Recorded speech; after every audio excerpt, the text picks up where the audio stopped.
Hey, Malcolm, you know that Audible's got a lot more than audiobooks? Of course. Podcasts. Originals. Bestsellers. Future bestsellers. Sleep stories. Sleep story. What are you talking about, sleep story? Malcolm. Oh, wow. Malcolm. Malcolm. Hey, no, Roxy. Hey, Roxy, get out of Malcolm's house. The most inspiring minds, the most compelling stories, all in one place. Audible. Hi. Thank you all for tuning in to the 26th Annual Festival of Books and to our virtual panel on Making History, Media, Stories, History, and Memory. I am Priya Jaikumar, Professor of Cinematic Arts at USC and author of the book, Where Histories Reside, India as Filmed Space. I'll be moderating today's panel featuring William Deverell.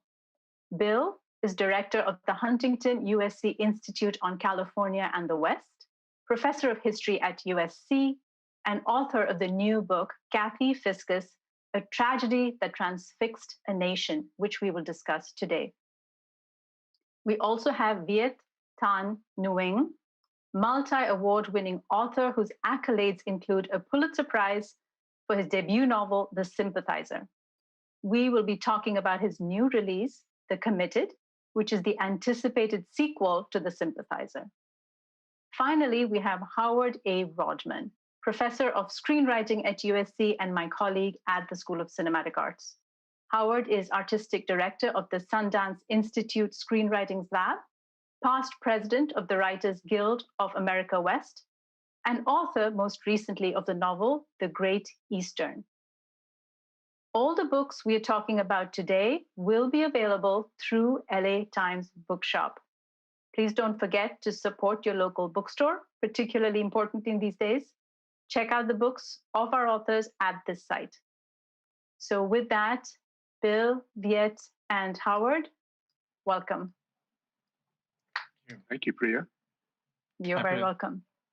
I would like you to set the stage for us with brief descriptions, if you will, of all your works.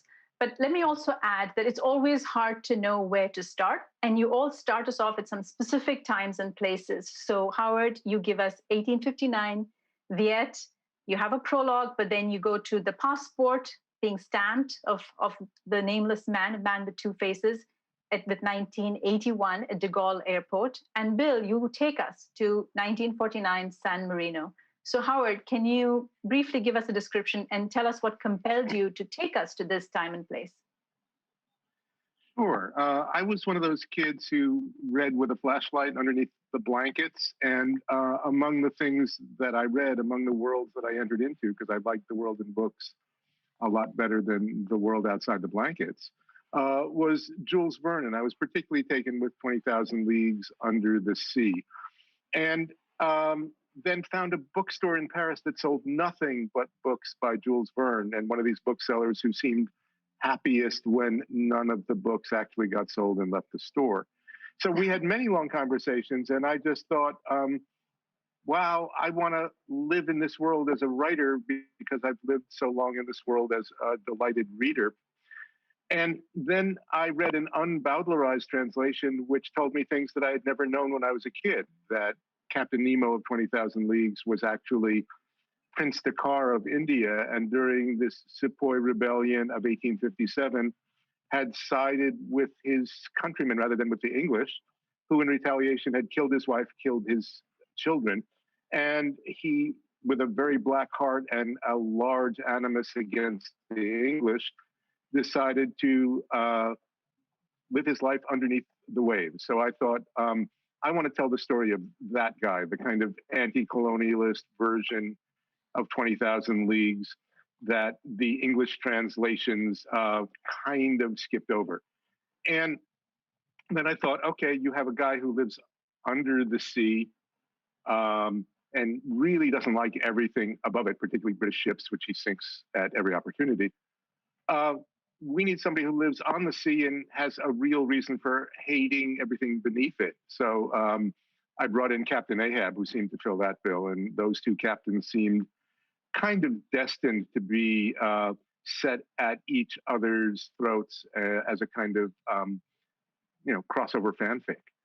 And then I came across the name Isambard Kingdom Brunel, and frankly, just the name was enough. I mean, wouldn't you want to write a book with a character named Isambard Kingdom Brunel? And I found out that who he was the preeminent engineer of Victorian England. He built the Great Western Railway. He built the first 4 viable ocean-going steamships. He built the first tunnel underneath a river. He built suspension bridges longer in span than any ever built. And I thought, well, if you're an Indian prince and you want to build a submarine, who do you get to build it for you? Why, the best engineer in the world. And so with those 3 characters set in 1857, 1858, 1859, I was praying that the timelines of the real and fictional characters would actually mesh enough to enable us to go back there. And they did. So I spent 10, 12 years there and emerged with a novel. It's a great combination. And 1859 takes us soon after the Sepoy Rebellion. So that's a perfect time for this conflagration. Viet? Well, The Committed is the sequel to The Sympathizer, but you don't have to have read The Sympathizer first to have read The Committed. If you haven't read The Sympathizer, I don't know why you haven't, but if you haven't, you can just go straight to The Committed, and it's written to stand on its own. But just to give you a little bit of background about The Sympathizer, it's a novel that is set in April 1975 when Saigon falls or is about to be liberated, depending on your point of view. And our narrator, the Sympathizer, he's a communist spy, and his task is to flee with the remnants of the South Vietnamese army to the United States and spy on their efforts to take their country back. He does end up trying to invade Vietnam with a suicidal squad.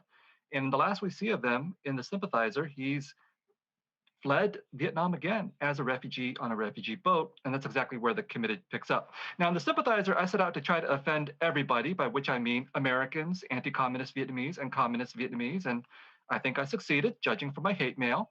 But then I thought, who else is there left to offend? Well, it has to be the French.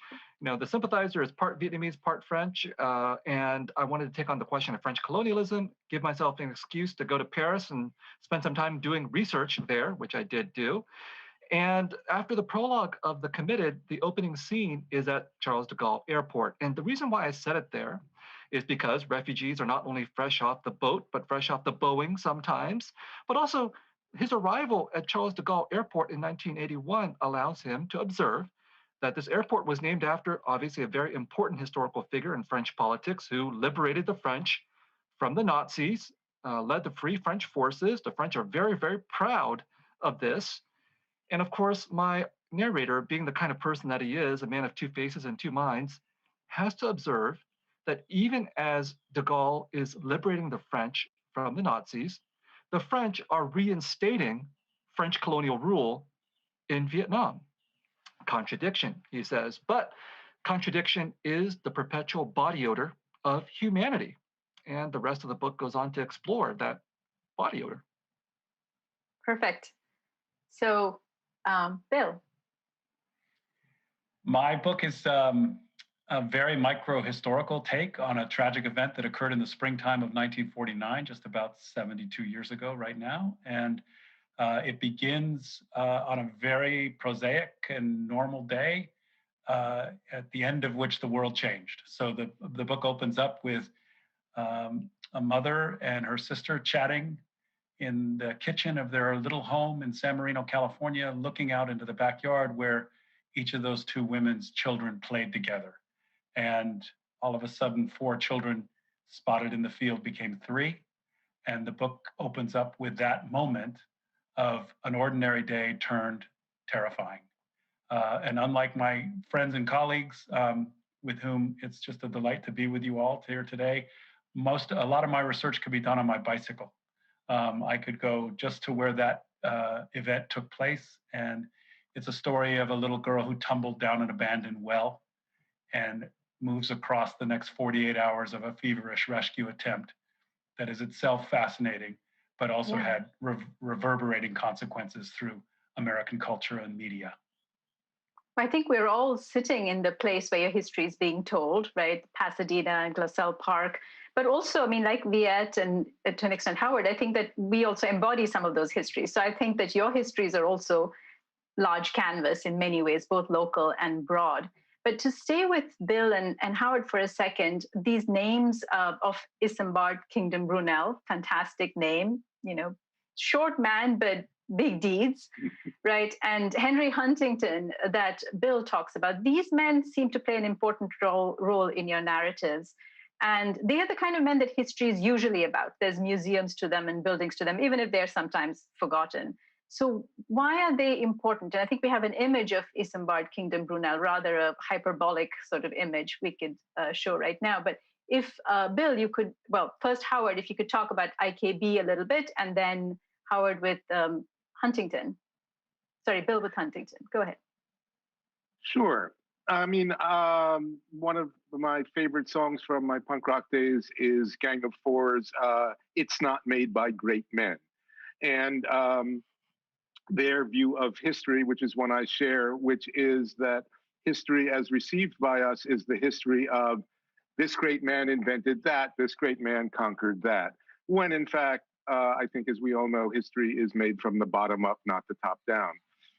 But that having been said, this very short man with this very tall hat standing in front of this bunch of massive chains in front of his crowning masterpiece, the Great Eastern, which was 6 times larger than any ship previously built, fascinated me because to me, he exemplified the Victorian notion, which is actually not so far from our contemporary notion, that if you have a social problem, you can solve it with technology.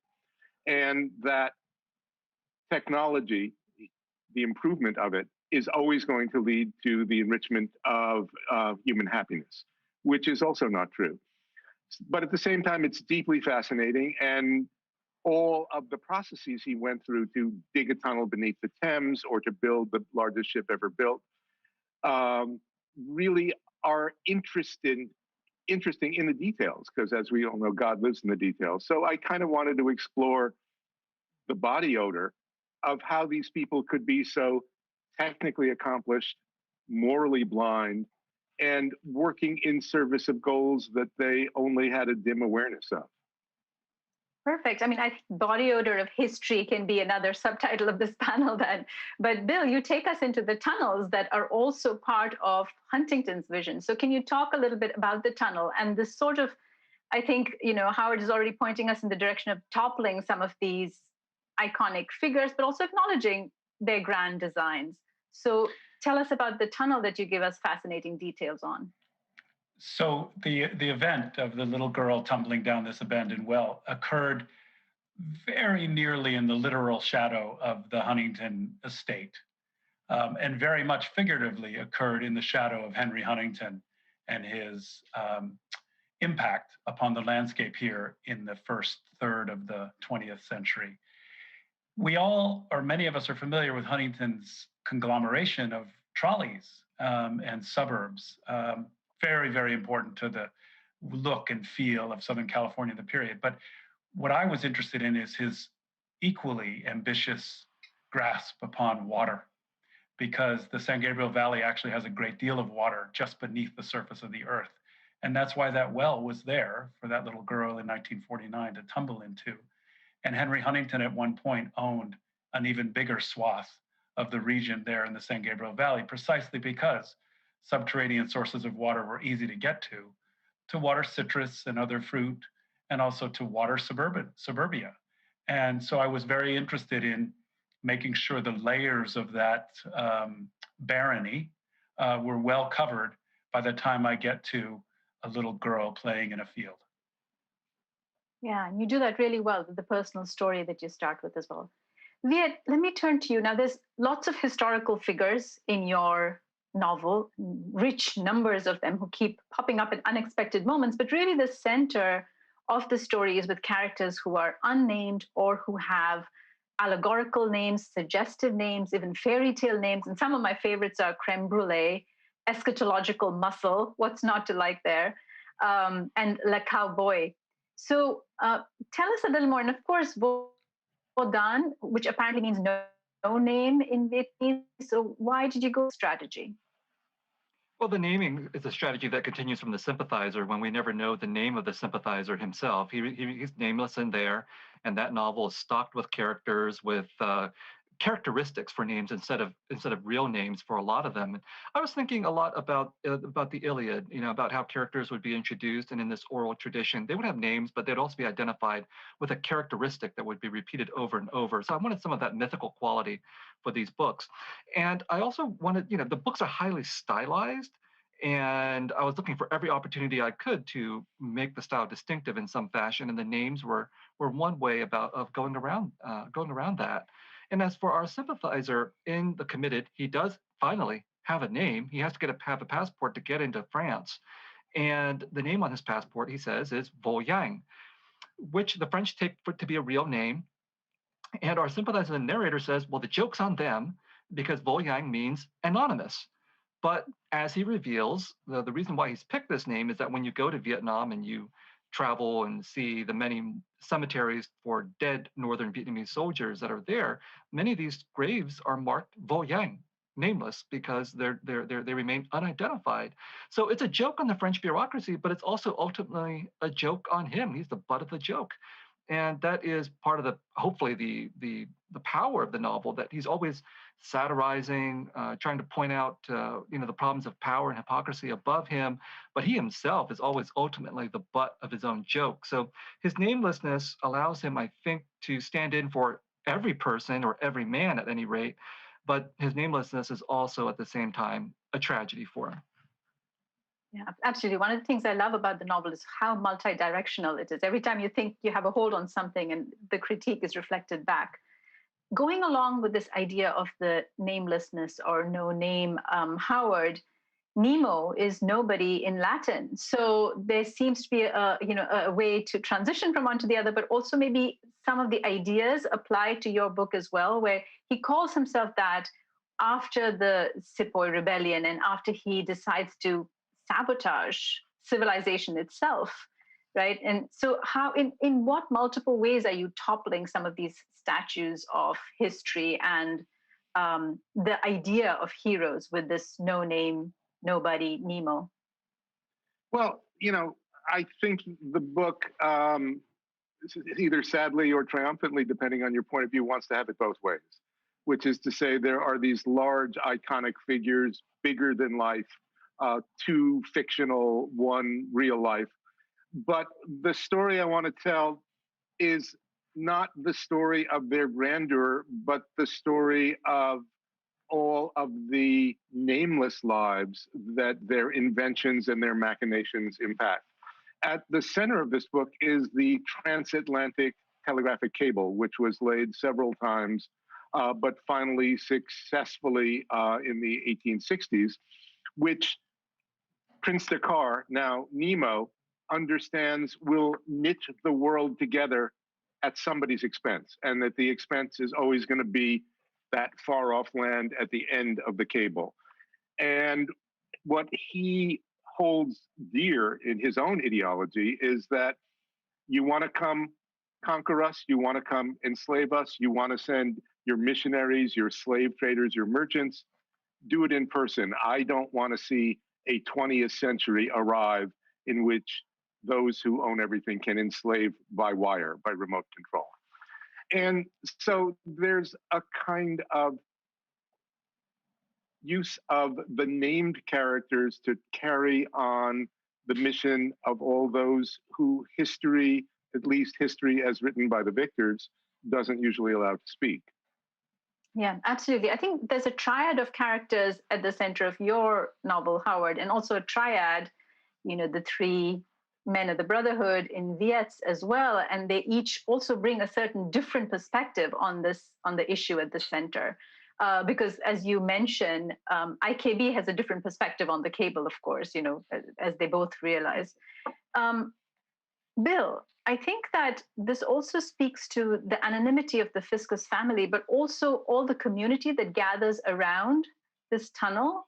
And what you tell us shows us sort of a number of different things. I feel like I didn't realize that we're all atop the Raymond Fault. So there's an audacity to building on top of these faults. and also the infrastructure we keep creating, which then falls into neglect. So the story seems to also be one about neglect and hubris, all of these stories, and the downfall of that. So could you elaborate on that a little bit? And the very proportions of the tunnel, I think, were very evocative. And I think we have an image actually of Kathy and her parents. Maybe you could show that while we talk about this. Go ahead, Bill. Yeah, I appreciate that gesture, Priya, about how wide this well opening was. So the little girl fell down a well casing that was 14 inches in diameter. It's very tiny. There she is. She was 3 when she fell down. And it was an abandoned well. So neglect and disuse do factor into this. And neglect and disuse in rapid order, because the well had only been bored in 1903 and is abandoned and left out of the way in the weeds, in the field behind the family home. And she falls in April of 1949. So that larger image you just saw was one of the rescue shafts, dwarfs the well casing itself. And that was a failure. That shaft fell in on itself as they tried to get her. And I'm absolutely fascinated by this naming connection here, because I hadn't even flashed on it till you asked that question, Priya, and my colleagues on the panel answered that for their books. But this is also a book about naming, because this tragedy fundamentally changed the naming patterns for little girls in America born during the Cold War. So it ties in some way thematically to what my friends have talked about here as well. But certainly that infrastructural disuse, that rapidity of modernization of the landscape, the notion that let's get that water up and out.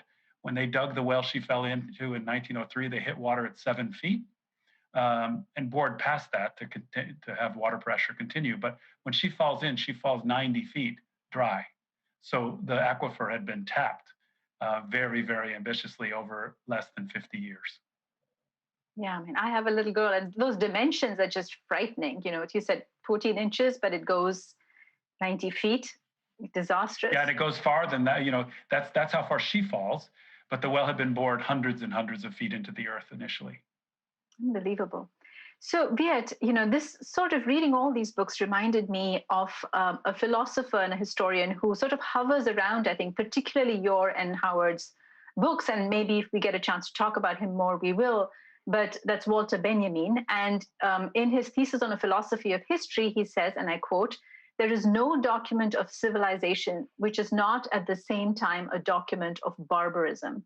And I really feel like The Man of Two Faces embodies this, but also is haunted by it and exposes it. Could you, first of all, I don't know if you agree with that or not, but also tell us what new dimensions the Committed brings out in that particular aspect, in addition to the Sympathizer. You already started us off on this in your introductory segment, but if you could talk a little more about that relationship of civilization and barbarism. Sure. I think, anyone who has a historical consciousness is probably ruined as a tourist, because it's very difficult to go as a tourist to, let's say, Paris and not be cognizant of the fact that so many of the beautiful, beautiful things that you see probably wouldn't have been possible without a bloody history of extraction, colonization, exploitation of resources and of people and all of this. And of course, if you're not aware of history, then you can simply enjoy Paris as it is, or enjoy Hawaii as it is, and not be aware of the history of conquest and militarism that takes place there. But what's crucial here in terms of thinking in the way that Benjamin thinks about history and about civilization and barbarism being synonymous with each other is that when Europeans and then Americans went out to colonize over a period of half a millennia, they did so not in the name of brutal behavior. I mean, they didn't explicitly say that they were going to conquer. Sorry, this is the wrong countries. image at this point, but yeah. But they said that they were going to do a civilizing mission. That was the French terminology for it. And so the very terminology of civilizing missions carried out under the rubric of humanity, in fact, allowed Europeans and then Americans to do all kinds of inhuman things. And so that's the tragic dynamic that I think the Sympathizer and the Committed as novels both want to deal with. That these novels are historical, they're political, they're also satirical.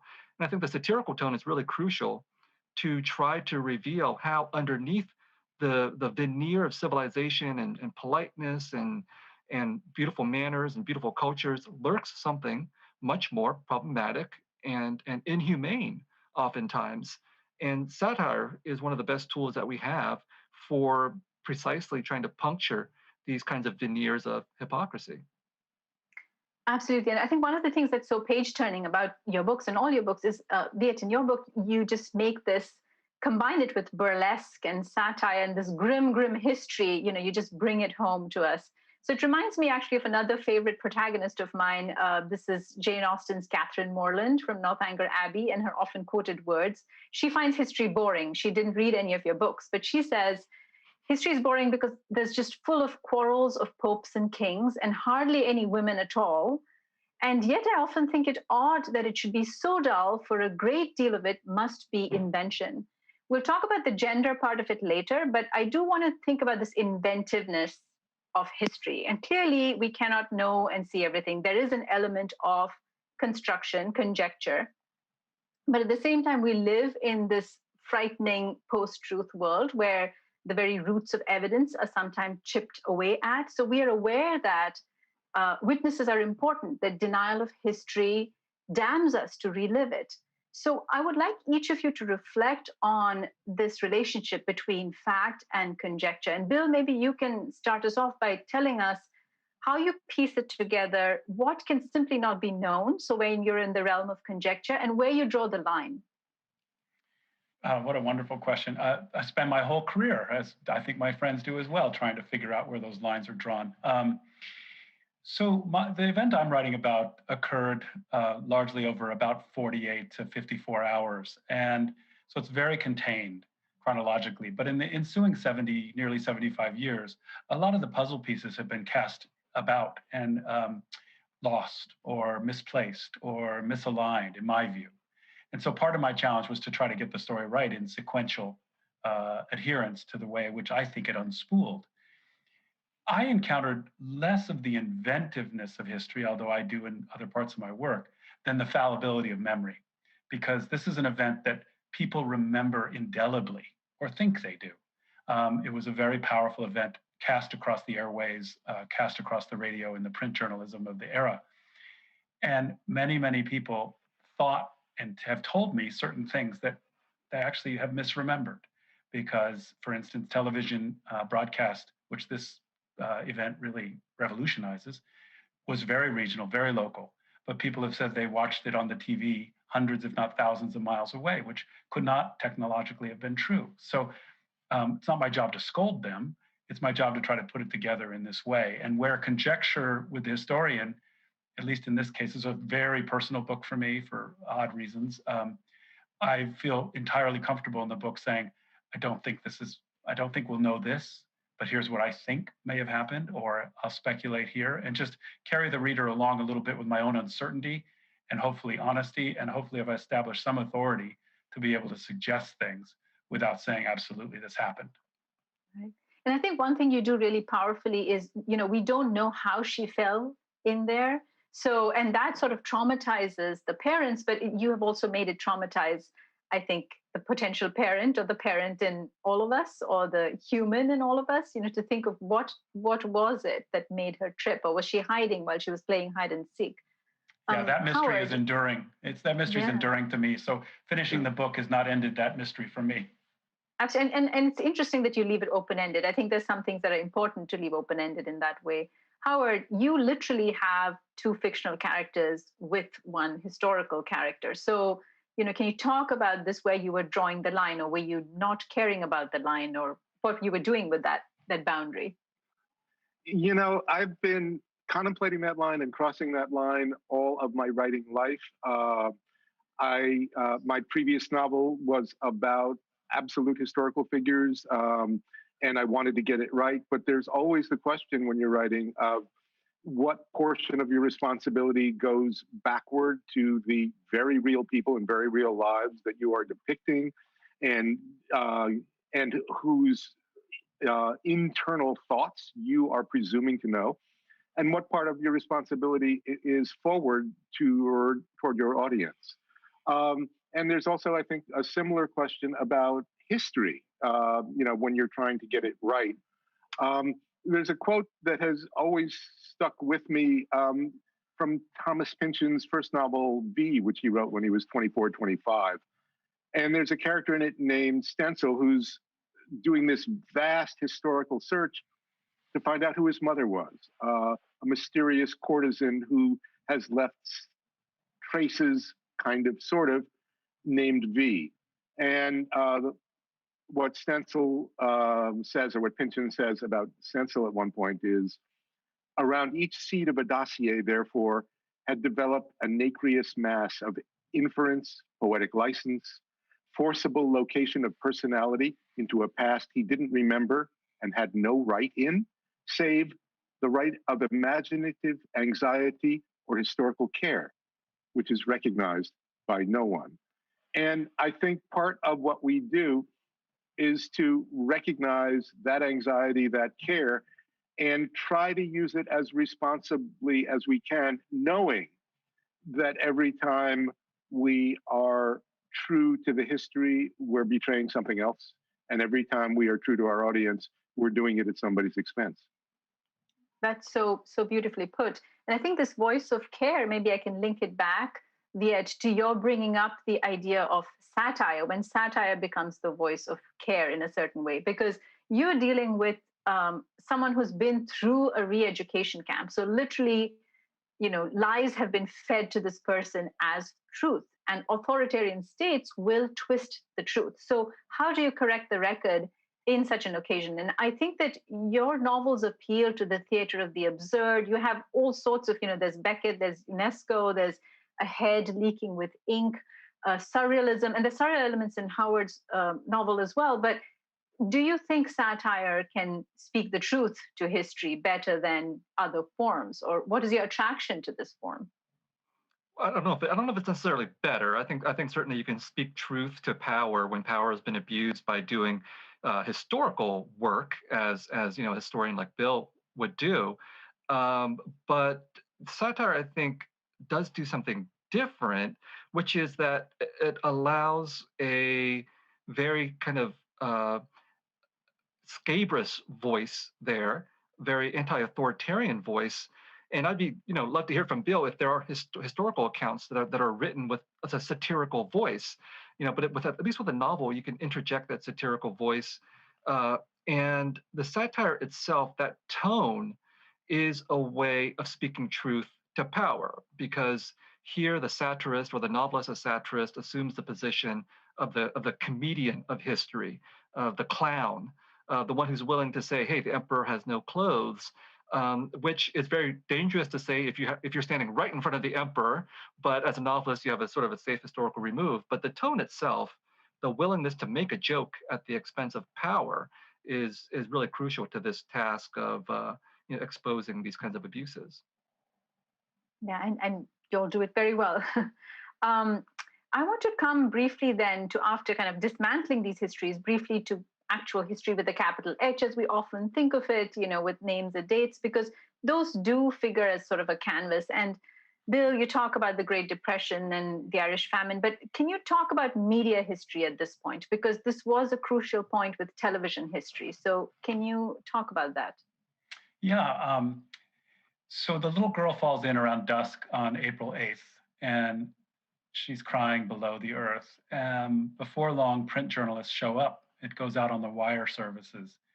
Photographers show up. And within a day, two local television stations show up. And they attempt this experiment, which they actually thought would fail, which was to broadcast live remotely. They thought their equipment would melt. They thought it was technologically impossible.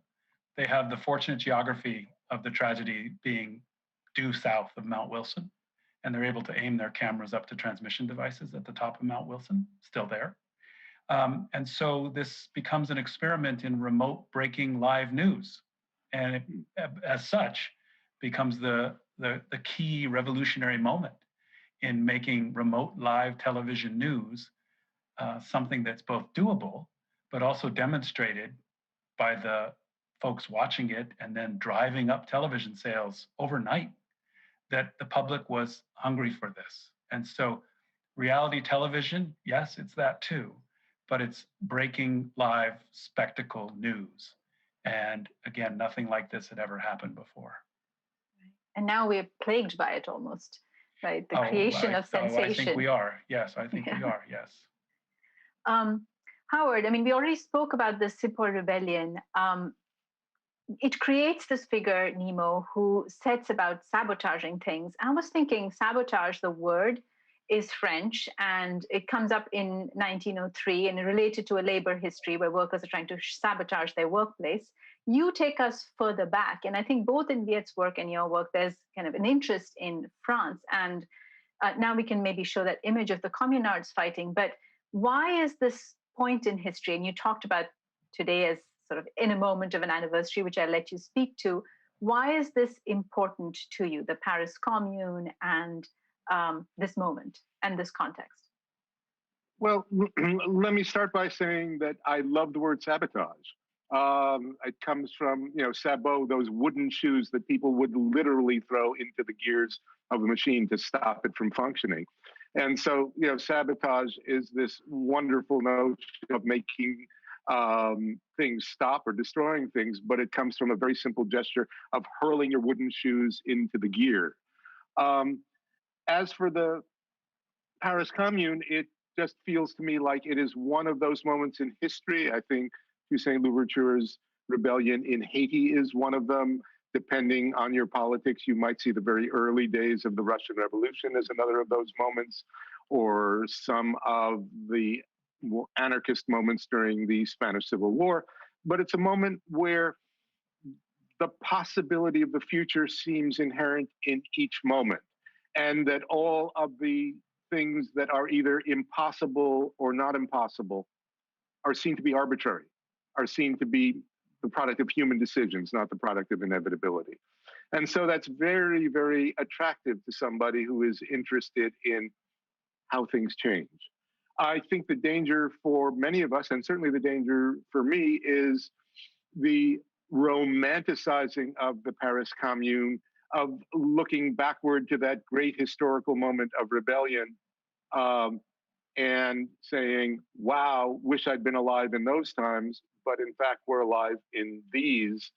And I think harking back to the grand revolutions of the 19th century is sometimes a way of inspiring great thoughts in the 21st, and sometimes a way of just appreciating the old at the expense of what needs to be done now. So it's a kind of complex series of transactions. And I think on a good day, the history and heritage of those rebellions persists in the way a bottle of dandelion wine will turn cloudy every spring.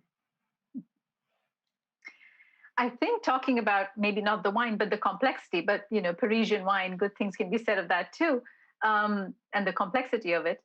Viet, interestingly, some of the same locations as Howard's novel, you take us to the aunt's apartment, which is in the 11th arrondissement, you say, which abuts the Bastille. And here's the very site of the French Revolution with liberté, égalité, fraternité. I want to hold on to that idea of the ideas that are valuable, that do revolutionize. So there's an attraction to that, and there's an attraction to also later salon societies in your book. And then the violence of it, the violence perpetrated both in the revolution, but also externally. And all that comes together in this figure of Fanon and your references to, existentialism and Sartre and Dubois. So could you talk about Fanon and this attraction, repulsion that you kind of delineate through the novel to violence, to the idea of violence? Yeah, especially if you speak about things like the French Revolution and then what happened in terms of French colonization, what you see is that a lot of the anti-colonial revolutionaries who rose up against the French were educated in France or were educated in French ideas. And the contradiction or the contrast between what the French said about democracy, liberty, fraternity, and so on, versus what they did in the colonies helped to generate these kinds of revolutions. Now, Fanon, I give him a lot of space in the novel because, number one, he was very influential to me when I was an undergraduate. And number two, here was a person who was a Black colonized subject of France who wrote in the French language and who chose to side with the Algerians against the French, and whose works were really important to anti-colonial imaginations and to decolonizing revolutions. And the narrator of The Committed, our sympathizer, is still in pursuit of revolution. I mean, he's given up on communism, but he still believes that there's a role that revolution can play in making our worlds better in this continual movement of the dialectic and back and forth. And so he wrestles with Fanon's ideas, and he thinks they share something similar, even though Fanon is black and our character is mixed race, Vietnamese and French. Nevertheless, the colonized condition breeds some similarities. Now, Fanon is famous in The Wretched of the Earth for saying that violence detoxifies, and that the colonized man of color, and he's very specific about talking about men, needs violence in order not just to throw off colonization, but to transform himself into a free subject. And that is very persuasive to our narrator and to many others in this anti-colonial moment. But he reaches a point by the end of the novel where he asks himself, is it also possible that violence not only detoxifies, but also simply makes us repeat the same things that the colonizer does? And is it possible that nonviolence can detoxify us, but with an advantage that it doesn't force us into simply repeating what it is that the colonizer does, doesn't force us into simply becoming the reflection of the colonizer in the first place. So there's a struggle in this novel over these ideas of violence and nonviolence in struggles for freedom and justice. And I think in that context, the Maoist PhD is really interesting because he seems to romanticize socialism and violence because he hasn't seen it up close, like the Vietnamese Revolution. Bill, violence is actually a part of your story as well. And in addition to, of course, the tragedy of Kathy herself and settler colonialism, which you mentioned, this is Tobanga land.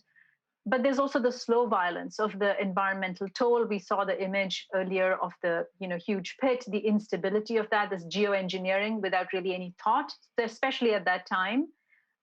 So could you talk about that? And I feel like David Fiscus, the father's character, really bring those two together, the parental tragedy, as well as, you can talk about how he was actually testifying against this. Yeah, there's a heedlessness that sort of lurks here in the book, a heedlessness of environmental degradation, of conquest. The site of the well, which we, with help from spatial scientific brilliant colleagues at SC, we've pinpointed, we know where it is. It's within a stone's throw from a still standing adobe from the Mexican period, built in 1845, which is the inheritor, in a sense, of the mission era landscape. It's there because the water's there. And we're just also a short drive, very short drive, to the San Gabriel Mission, which is the implantation of New Spain colonial Catholicism in this part of the New World. And so all that as backdrop is certainly here. And then the kind of digging into the earth for what's below, whether that be precious minerals or, in this case, water, is really important to this. And the David Fiscus character is definitely a tragic figure in this book because he's the little girl's father. He's the superintendent of the water company that's in charge of the field that has the well into which she falls. And he'd just been up in Sacramento testifying on well safety to the state legislature, not so much for safety for vulnerable people up top, but safety for pollution and seepage into the water table from old wells, but well safety nonetheless. And so there's a kind of tragic return, or not payback, but a kind of elasticity of, if this happens over the course of this many years, the dangers perhaps increase. Great. And maybe I can stay with you with that question, Bill, and then also open it up to the others. But I want to talk about the gender and race element of all of these narratives. Now, Kathy Fiscus may have inaugurated, in a certain sense, the missing girl narrative, which, again, today it seems hard to get away from that, the killing and top of the lake and all the rest of it.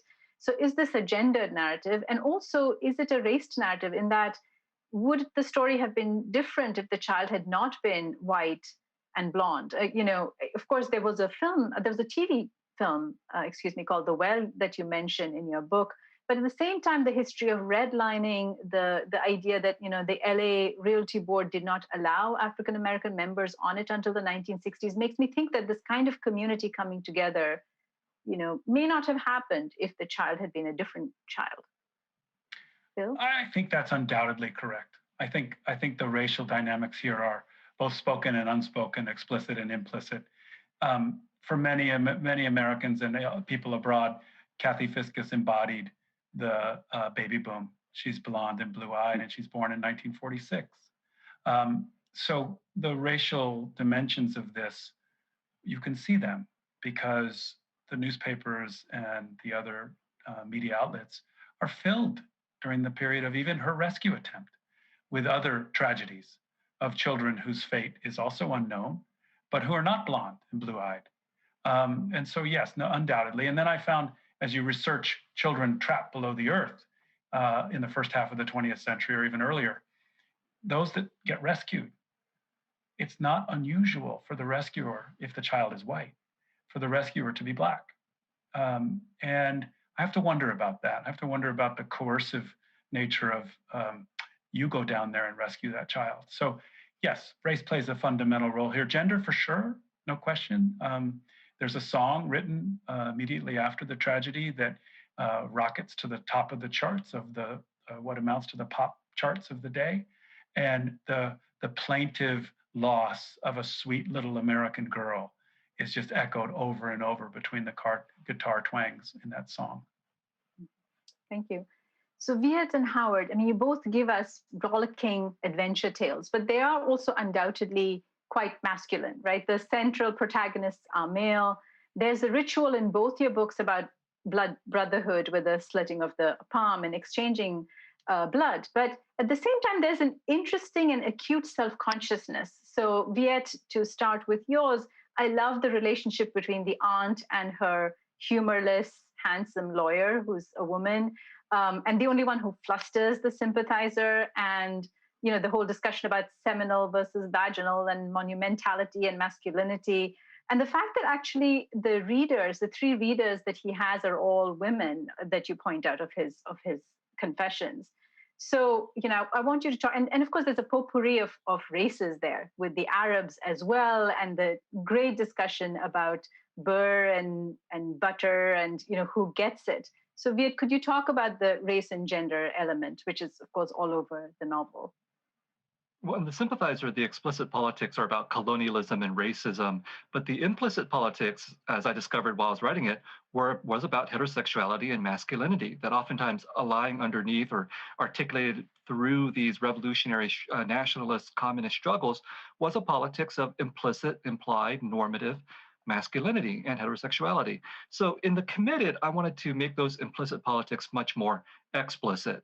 The problem was, of course, that I couldn't turn the sympathizer into a feminist. I mean, there's only so much you can do realistically, but I could put in characters who would challenge him as he is trying to challenge himself on who he is as a man and what his assumptions are around sexual desire and masculinity.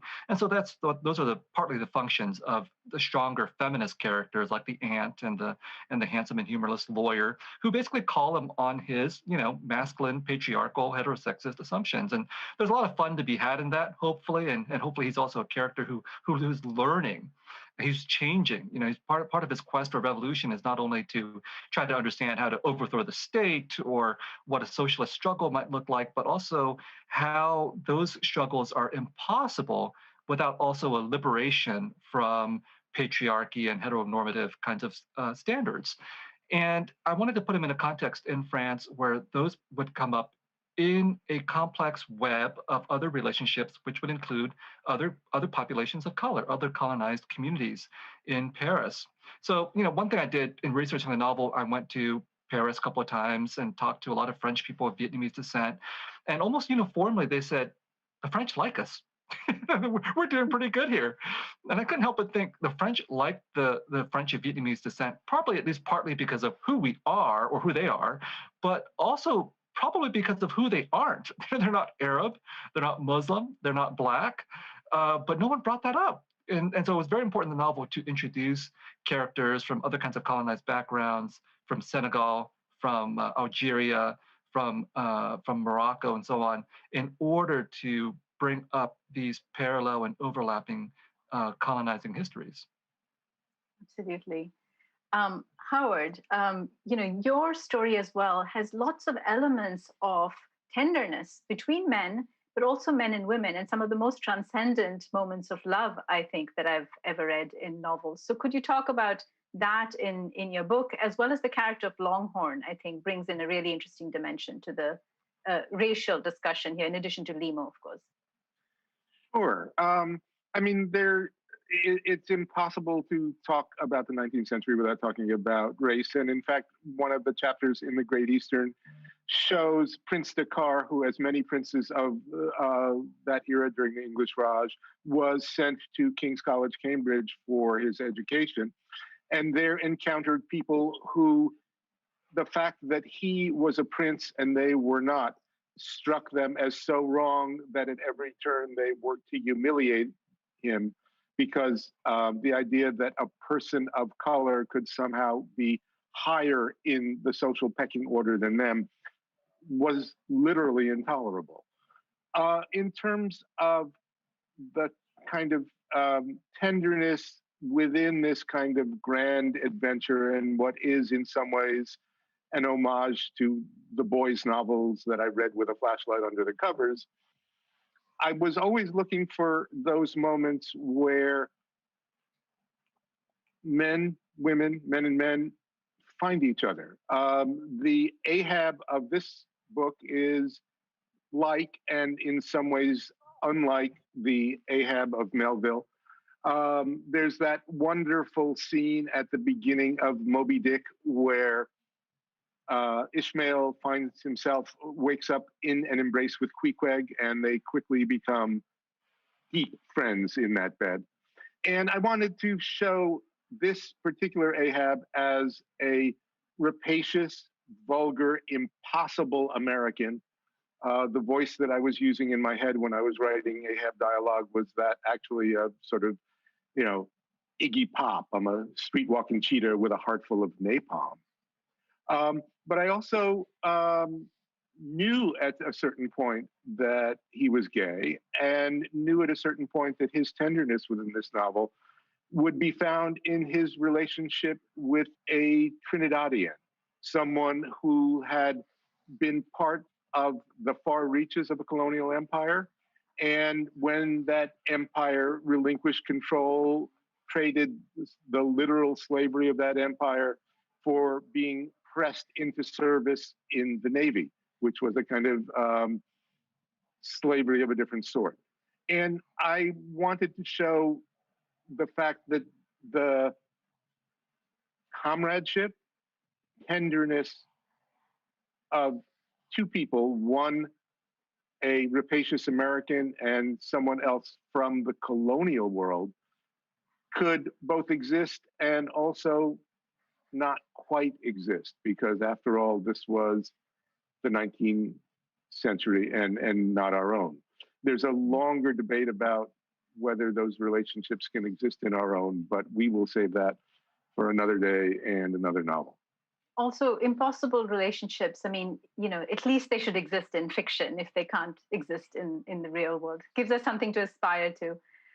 We have to start wrapping this up because I also have questions from the audience, but I don't want to leave before saying two brief things. One is, readers should really encounter all your books for the many translations you're doing between different kinds of languages. Bill, everything from seismology and geology and hydrology to a family's story, to the history of an infrastructure, to the story of every rescuer, and then the carnival as well. And Howard, the wonderful I Am Ahab, a one-man show, thinking of Moby Dick in tableaus. I think that's just genius. And you pull from so many different languages. It's a Victorian novel, where everybody sort of speaks in a Baroque manner, but at the same time, there's, the irony of that being with a transatlantic cable, which enables telegraph, which allows epigrammatic conversations. So you're pulling all of those together, and Breton with Ray Harryhausen, it's just wonderful. And Viet, I mean, all the theoretical allusions, along with the thank you, F you with Jim Cornette, and a grand guignol of kind of violence, kind of history as a violent carnival. So let me just end, if you could briefly address this one question. And I draw from, another author who's a favorite of mine, German-born political theorist Hannah Arendt, who has an article saying what remains. After this history, what remains? And Howard, they all end in silt. Viet, there is sort of a nihilism, but you also give us an amazing image of March Against Racism. So there seems to be also hope. And Bill, there are these tender moments with a parent and the love that communicates itself through the book. So after these histories, what remains? Maybe Howard, you can give brief answers, and then I will move to the audience questions. Sure. One of the premises of the book is that, to put it, in sort of fat marker version, love is stronger than death. Captain Nemo died at the end of 20,000 Leagues Under the Sea. If we read Mysterious Island, there's Captain Nemo again, and he dies again. And why not assume that that second death is every bit as provisional as the first? And so many of the characters in the book seem to be in a position where they have left their corporeal form and then reappear. And so in terms of after history, what's left, I'm assuming that the kinds of physical reincarnations in the book are a kind of metaphor for all of the histories that historical anxiety or care will not allow to be lost. That's a lovely answer. And I think, we should go to Viet, since we keep encountering the man of two faces, and we will see him again, I hope. One final installment when it comes back to Los Angeles to make amends and seek revenge. But in response to your question, I think me being a novelist and a literary scholar, I believe that after history, what remains is art and beauty.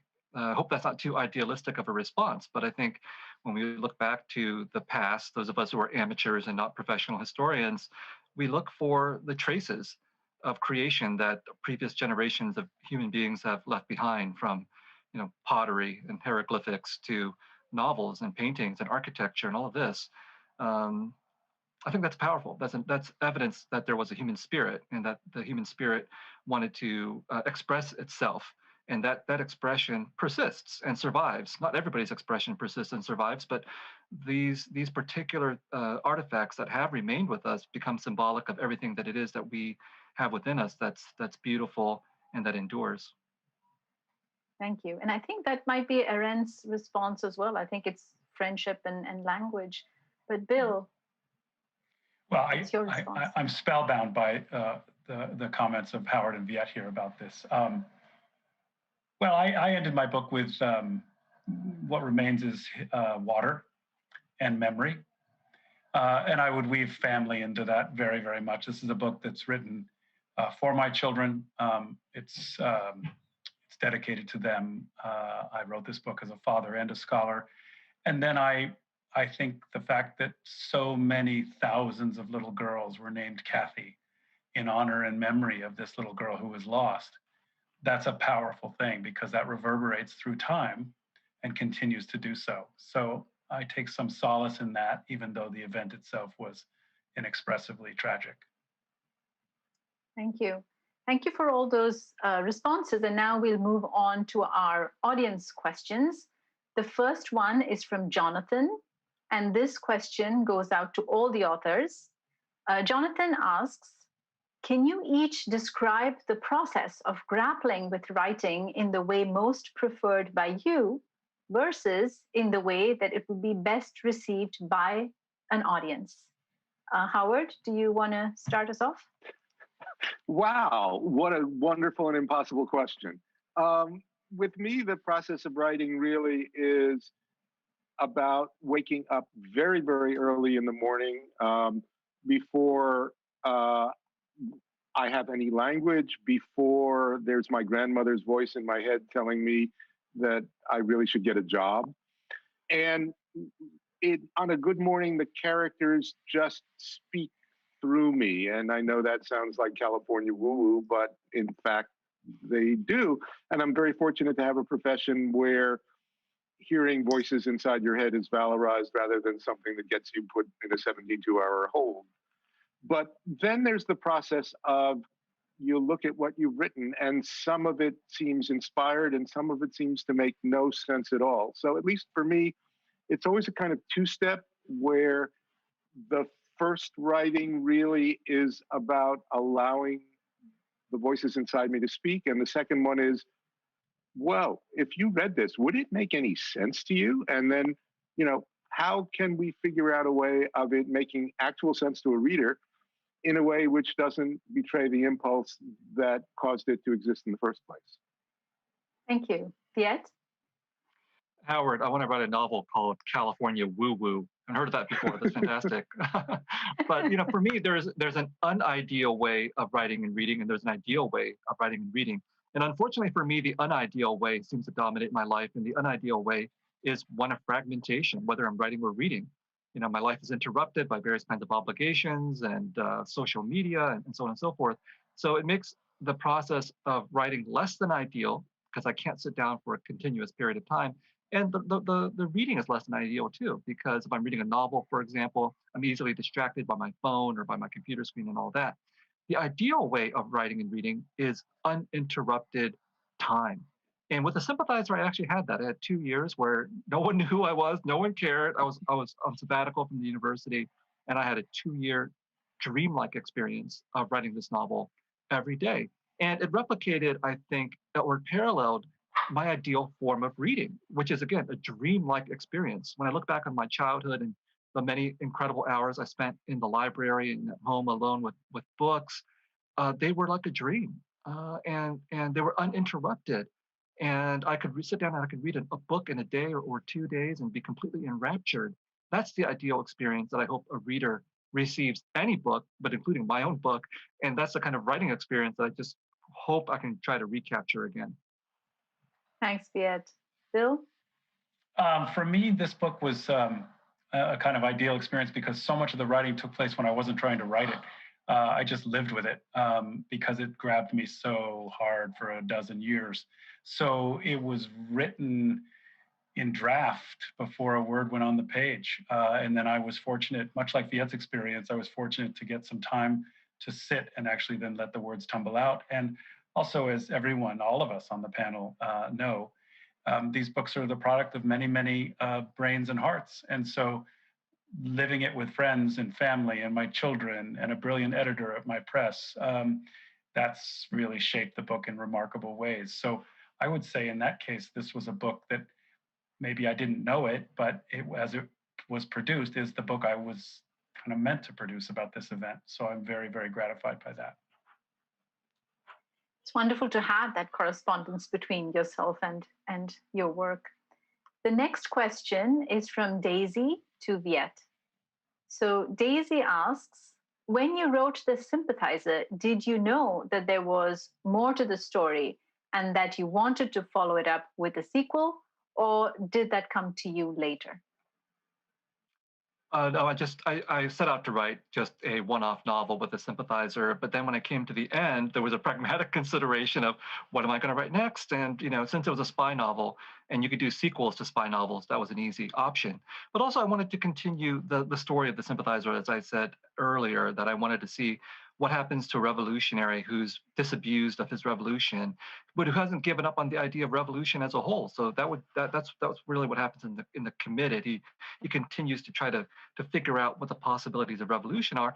And I realized at the end of the Sympathizer again that this is a very problematic man. He finally understands that there's something wrong with the masculinity and heterosexuality that is so formative of his identity that he took for granted. And I wanted to see how a man could rebuild himself. So the revolution and manhood are the two intertwined themes that the Committed picks up and extends. Wonderful. Our last question is from Daniel to Howard. And Daniel asks, where did this ingenious blending of fact and fiction come from? Was this a story that had been brewing in your head for a long time?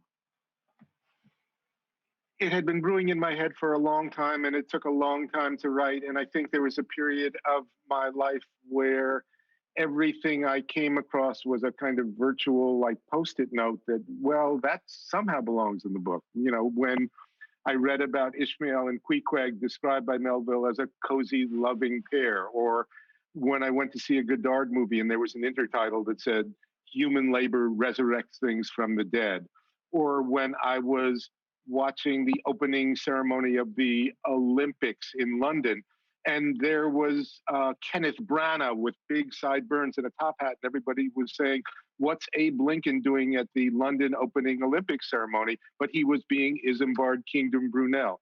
And I think there was a long period of my life, and it was many, many years, where I knew that there were all these things that were part of a novel, but I didn't know what the novel was. I just knew the fragments.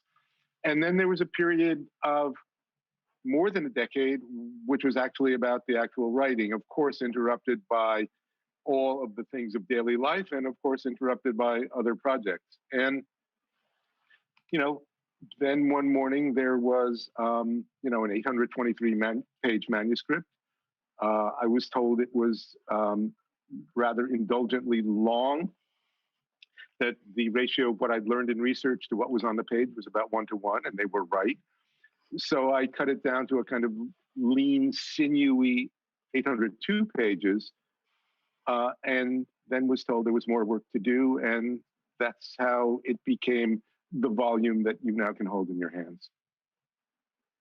Well, they're all wonderful volumes. And now with these books, I think all of you are also part of history. So thank you to Bill, Viet, and Howard. We're at the end of our time, but thank you for enabling a really wonderful conversation. Many thanks as well to the audience.